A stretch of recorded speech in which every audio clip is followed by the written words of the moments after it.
The memory of that day has never really left me, even though decades have passed since it happened. Time has a way of softening the sharpest edges of pain, of sanding down the rough surfaces of regret. But some memories cling to the heart in ways that feel permanent, not because they hurt, but because they shape. And the day I failed, truly failed for the first time in my life, was one of those moments that reshaped me quietly, without me realizing until much later. I was 24 years old then, working in a small engineering firm in Birmingham, the sort of place where the carpets were worn down in the corners, the vents rattled when the heating clicked on, and the coffee machine always sputtered like it was on its last breath. It was my first real job after university, and to say I wanted to impress people would be an understatement.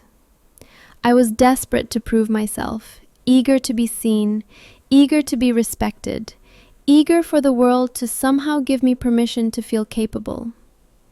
I had grown up in a modest house where praise was rare, where success was expected but never acknowledged, and failure was treated like a stain that never washed out. My father was a quiet man but strict, and when he did speak, his words carried weight that could lift or crush.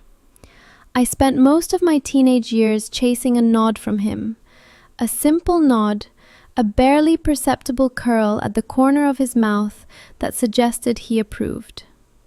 I never got it, not once. So when I stepped into that engineering firm, I wasn't just trying to do my job. I was trying to earn a nod I had been chasing for years. My supervisor, Mr. Whitman, was a tall man with gray hair and glasses that constantly slid down his nose, despite his frequent efforts to push them back up. He wasn't cruel, but he was demanding in a way that made everyone feel like they were always slightly behind.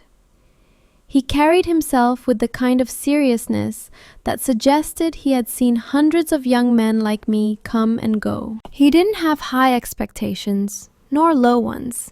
He simply had none, as if we were interchangeable parts in the machinery of his daily life. The firm had landed a contract that was considered significant for a company of our size.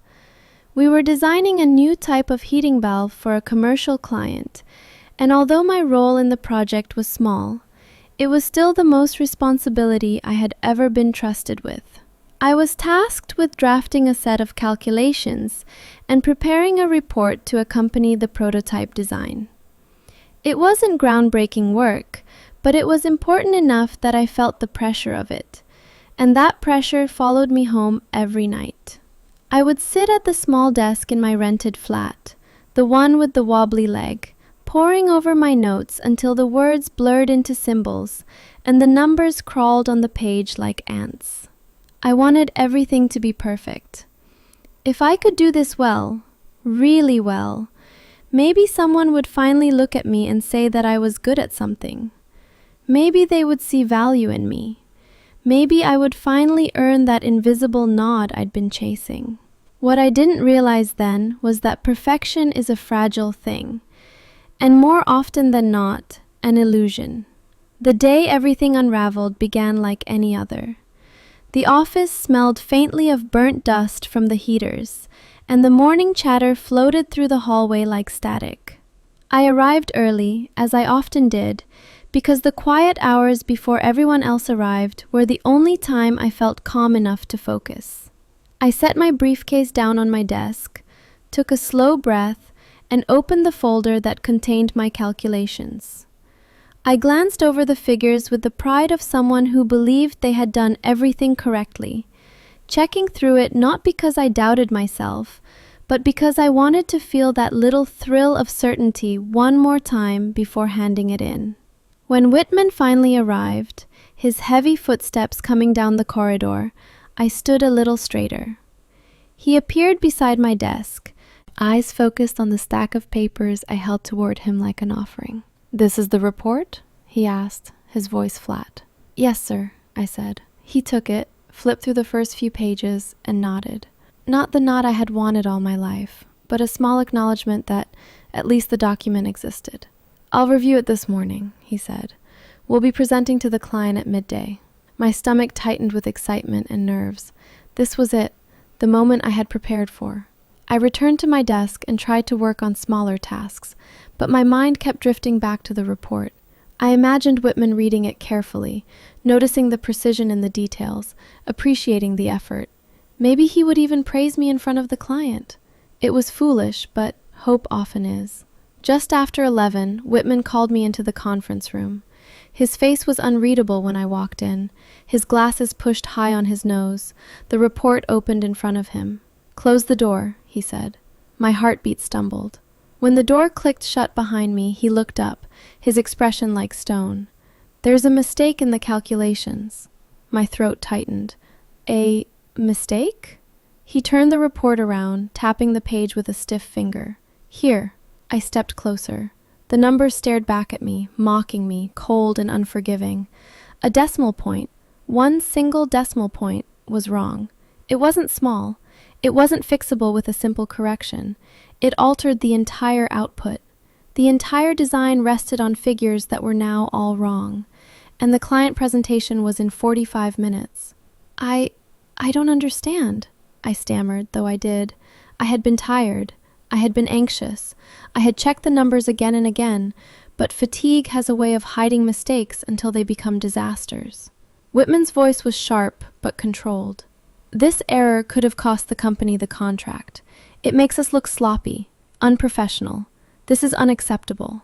Shame crawled up my neck like flames. My ears burned. My chest felt tight, like something was pressing down on me from the inside. "I'm sorry," I whispered. He leaned back in his chair. "Sorry doesn't fix it." I stood frozen, feeling smaller than I had ever felt in my life.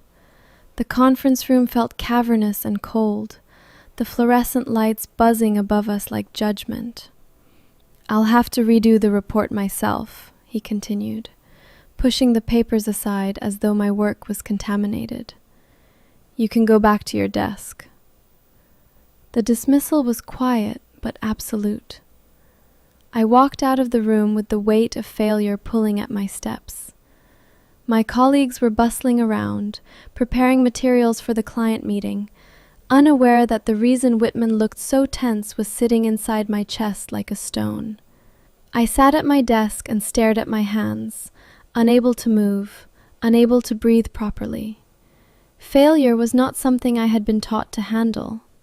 In my house growing up, failure wasn't met with guidance or patience. It was met with silence, disappointment, or anger.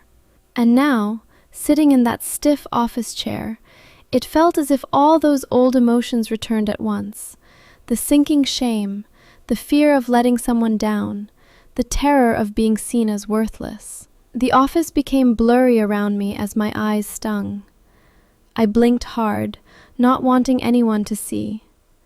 But the truth was simple and unavoidable. I had failed. Not a small failure, not a quiet one, a failure that mattered. When the client presentation began, I could hear muffled voices through the conference room door. At one point, Whitman's tone grew strained, and I knew, without seeing, that he was navigating around my mistake, rescuing the work I had so carelessly damaged. Every word muffled through that door felt like another blow to my chest.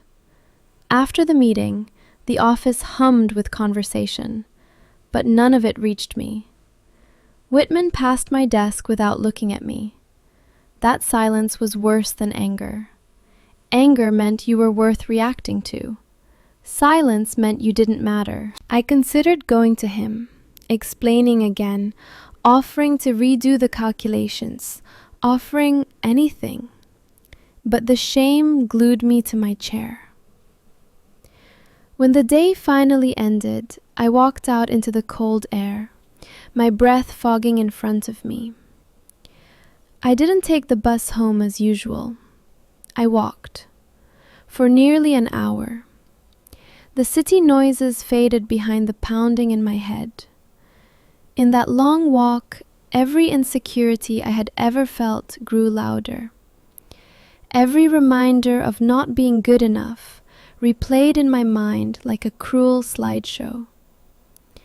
By the time I reached my flat, I felt hollow. I closed the door behind me and sat on the floor, still wearing my coat. I don't know how long I sat like that. Perhaps an hour, maybe 2. I replayed the mistake again and again, seeing that decimal point like it had been etched into my mind with a burning iron. I imagined my father hearing about the failure. He would have said nothing, just looked at me with disappointment so heavy it could crush anyone. And so I did the only thing I could think to do. I opened my notebook of calculations and started rewriting everything. Not for Whitman, not for the firm, for myself. My hands shook as I wrote, but I kept going.